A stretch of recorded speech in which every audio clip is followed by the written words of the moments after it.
So the space sector is exploding today, and not in a good way. We saw that almost every space stock today is down significantly after correcting about 10% with a Blue Origin explosion.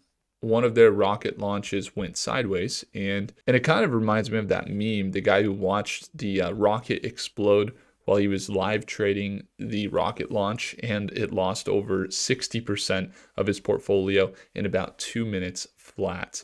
It's like, just because you get this increased tension around the launch is not going well, that you see a huge sell-off, and the anticipation of the SpaceX IPO is a big deal. But even yesterday, we were sitting in the boardroom with a few investors who have booked hundreds of thousands of profits in the last few weeks. And we always talk about the different market cycles that we have going on and the different sector rotations that we're seeing. And, one thing to consider is that, especially with the SpaceX IPO and just some of the valuations, we're going to break down kind of what's going on in the space tech market. But again, like, this is kind of expected, and this isn't really too bad with a 5 to 10% drawdown this morning. And we just wrapped up our daily live trading session this morning. If you guys ever want to tune on in to our live trading, it's the second link in the description below to tune on in. And plus, just so you guys know, we do have our Memorial Day offer extended, and that's expiring tonight. So if you don't go, then you won't get it. But again, second link below. Photonics also pulled back significantly today. We saw AAOI pulling down 8.4%, which I do have a position over there. It's pretty small, but we're still holding there. COHR, Coherent, was also down about 8% today, and most of the photonics market was pulling back. If you look at the data center market, it's also kind of similar. There was a few companies doing all right, including Keel and Broadcom and Oracle, along with Supermicro, and TSSI continuing to surge up into those $15 levels, doing excellent there. But when it comes to the space tech market, a couple things to consider. A lot of these companies are pulling back as of recently. If you look at Rocket Lab, for example, those all-time highs of $156, it can't go straight up forever. In fact, it would make a lot of sense that at minimum it pulls down to that moving average, which is down there around $130 a share, which was about a 10% sell down, which we already saw earlier today. So watching into the next few days, usually Fridays are a little bit slower, so we didn't make any short-term trades today, but we do expect to still see some continued anticipation and potentially more momentum in the space tech market into next week. Just really comes down to how the institutions decide to react to not only the recent explosion in the space tech market. If you guys aren't aware, again, we had this huge Blue Origin explosion yesterday, and there's a massive explosion in this video. I don't know if it's going to show it. Let's see. Here it is. Absolutely huge. This was the explosion. Oh my gosh. Apparently the glow was seen on the clouds from over 50 to 60 miles away. This was the explosion. Wow, look at that.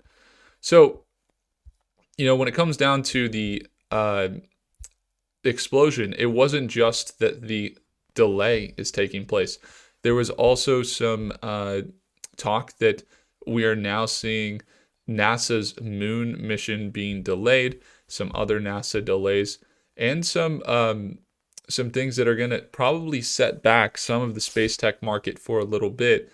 And you can see AST, Space Mobile, along with Rocket Lab also fell.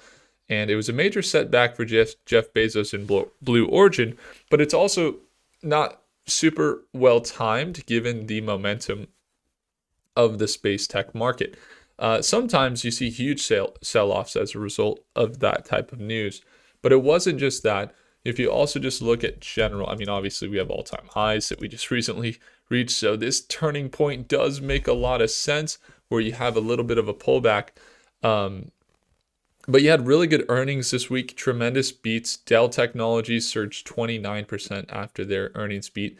The Iran deal impact is that US Iran ceasefire is still boosting the market optimism, and most of everything that has to happen for a bull market to continue continues to be in focus. Now, I was just driving back from breakfast with my wife this morning, and we saw oil prices, at least in California, or gas prices, up to about $7.50, almost $8. That's pretty amazing. I can't believe that. It's pretty cool. I mean, pretty crazy.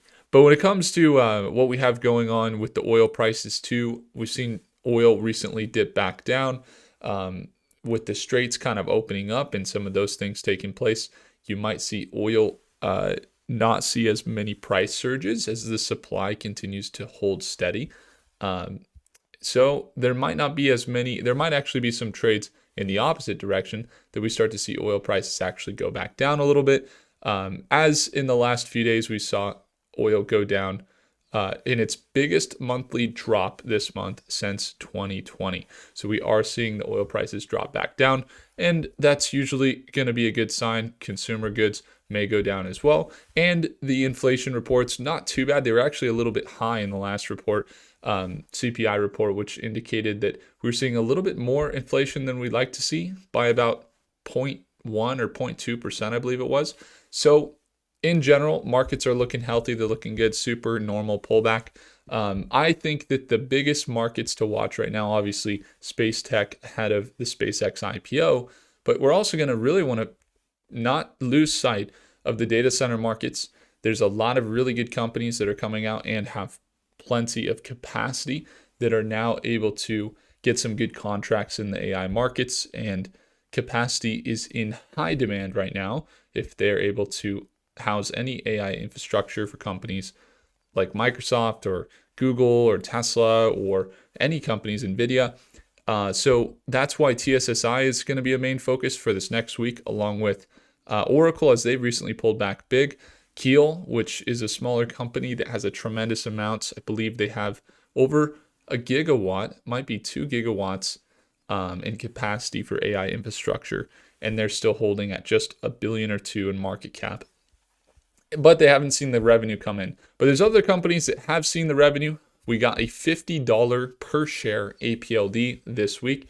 And we also got some of the other companies continuing to all-time highs, even just a fraction of what could be expected if the integrity holds and the earnings continue to show good reflections from what they actually are getting contract-wise, which so far, apparently, according to APLD's recent earnings, they mentioned in their recent earnings that despite jumping by $126 million in revenue per quarter, that they actually aren't actually reporting in these earnings all of the contracted revenue that they have seen over the last 6 months. So they got 23 or 31, somewhere in there, 23 plus billion dollars in contracted revenue, and their market cap's still at 14 billion. So again, a lot of really good things to watch. I think we're still getting started, but there could be some near-term corrections, which we talked about recently, that would make sense in the short term. But yeah, we'll watch how things react towards the end of today, how the strength looks, and into tomorrow. And if you do want to join us in tomorrow or Monday's session, then have a look at the second link below. If I earned your thumbs up, hit the like button. Do consider subscribing, and I'll see you in the next video.